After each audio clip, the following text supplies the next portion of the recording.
vient le temps de regarder les outils de traçage. A priori, on pense que c'est assez simple. Dans le fond, il y a juste quelques crayons, puis on choisit celui qu'on veut, puis ça fait l'affaire. C'est un peu vrai, mais il y a beaucoup de variantes possibles aussi. C'est assez intéressant d'explorer un petit peu cet univers-là pour voir les différentes possibilités qui s'offrent à nous. Comme bricoleur, dans le fond, on a toujours besoin de faire du marquage, de faire du traçage de précision sur nos pièces avant de faire les coupes. Donc, c'est un outil qui est indispensable dans l'atelier. C'est un petit accessoire qu'on a continuellement sur nous, puis on s'en sert à chacun des travaux. Bonjour et bienvenue dans mon atelier. Je m'appelle Denis Fortin. J'aimerais vous partager ma passion pour le travail du bois. Ici, là, je vais juste vous faire un petit survol là, de ce qui existe. Il y en a encore beaucoup d'autres, mais ce que j'avais dans mon atelier. Puis quand je me suis attardé à ça un petit peu, j'ai réalisé qu'il y avait quand même énormément de variantes possibles.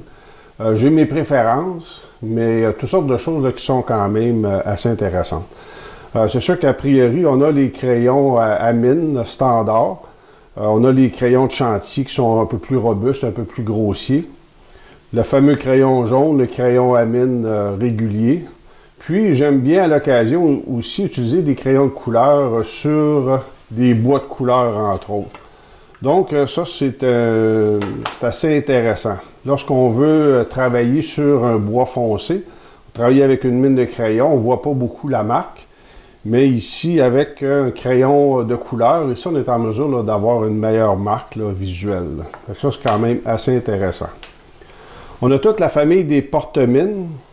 Ici, il y a une grande variété. La différence fondamentale entre chacun, c'est la grosseur des mines. Ici, on va avoir des mines à partir de 0,5 mm jusqu'à 3 mm. C'est sûr que pour le travail du bois, des mines trop fines, ça a tendance à casser beaucoup. Par contre, on a tout de suite un trait fin, il n'y a pas d'affûtage nécessaire pour ça. Donc, les 0,5 et les 0,7 mm dans les porte-mines, c'est quand même pratique pour ça. Sauf qu'on a des mines qui sont fragiles. On a le crayon de dessinateur ici, qui a une mine un peu plus robuste. Par contre, ici, on a besoin d'avoir un aiguisoir spécialisé pour l'affûtage de ce crayon-là ici. Après ça, on a les porte-mines spécialisés pour les travaux d'ébénisterie. Ici, on a un crayon en aluminium avec une mine de 3 mm.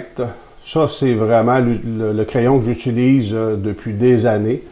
Ça fonctionne vraiment bien. La mine plus grosse ici là, a une bonne résistance. Si j'ai besoin de faire des travaux un peu plus robustes, à ce moment-là, il n'y a pas de problème. La mine est capable de prendre le bois un peu plus rude. Puis si j'ai besoin d'avoir de la finesse, c'est très possible d'avoir une pointe là, très très bien affûtée. Ici, j'ai le petit aiguisoir à même le crayon qui me permet de faire mon affûtage. Donc ça, c'est vraiment intéressant.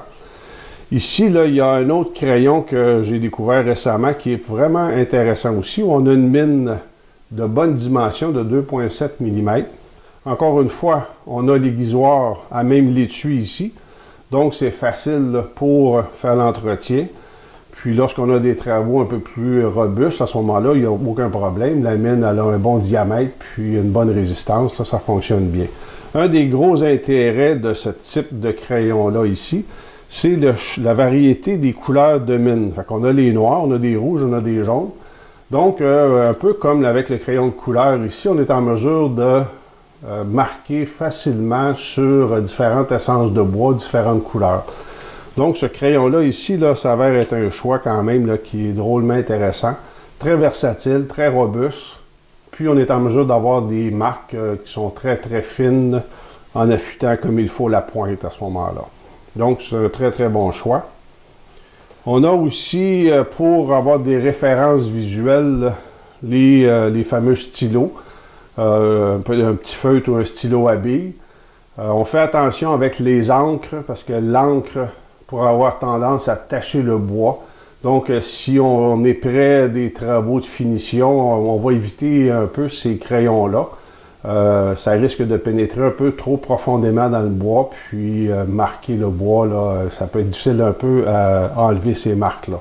Mais si on est dans la préparation, dans les gabarits, des choses comme ça, c'est excellent. Ça permet d'avoir des références visuelles distinctive à ce moment-là, puis ça devient très pratique. Lorsqu'on veut faire des travaux de précision avec des outils manuels, les outils de marquage ici, de traçage, qui viennent trancher la fibre du bois, c'est assez intéressant. Donc ça ici, ces accessoires-là, on va s'en servir lorsqu'on va faire des queues d'aronde, des queues droites ou des choses comme ça, pour venir marquer précisément les pièces de bois. L'avantage d'utiliser un outil de marquage comme ça ici, c'est qu'en venant trancher la fibre du bois, le ciseau à bois, exemple, va pouvoir avoir une petite emprise pour le départ. Donc, ça devient très, très précis là, comme accessoire pour faire le marquage. Donc, moi, c'est ce que j'utilise lorsque je fais des queues d'aronde, entre autres. Je viens marquer mes queues d'aronde avec des ciseaux comme ça ici, avec des couteaux comme ça. Puis, c'est très, très précis à ce moment-là, puis ça permet de faire des travaux de précision très élevés. Il faut quand même faire attention, parce que si on vient trancher littéralement la fibre de bois, donc si on est trop profond, puis on est dans une zone où est-ce qu'on doit être capable de revenir à une surface uniforme, ça peut être un peu délicat là, à travailler. Mais si c'est pour nous servir à faire une coupe, soit à la main, soit avec des outils mécanisés, il n'y a pas de problème à ce moment-là. Ça nous fait une marque très, très fine, très, très précise. Donc, vous voyez ici qu'il y a toute une variété d'accessoires possibles. C'est pas très compliqué. Tout est un peu valable. Chacun a ses caractéristiques, ses avantages.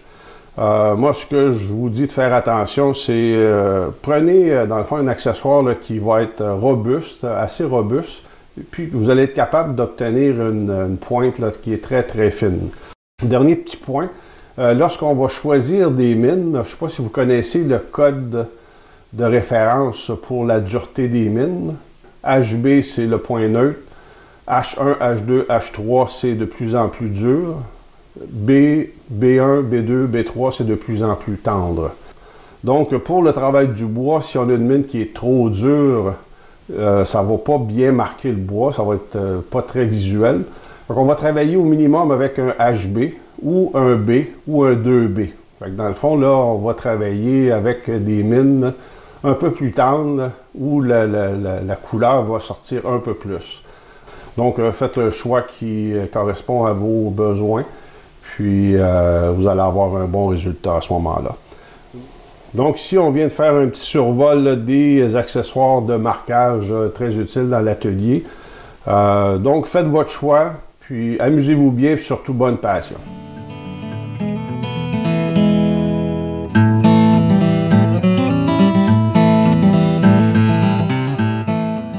À travers nos cours en ligne, vous pouvez apprendre plusieurs techniques dans le travail du bois. Que ce soit pour vous initier ou apprendre à faire des coupes de précision, ou apprendre les techniques d'assemblage modernes ou traditionnelles, nos cours sont accessibles à tous.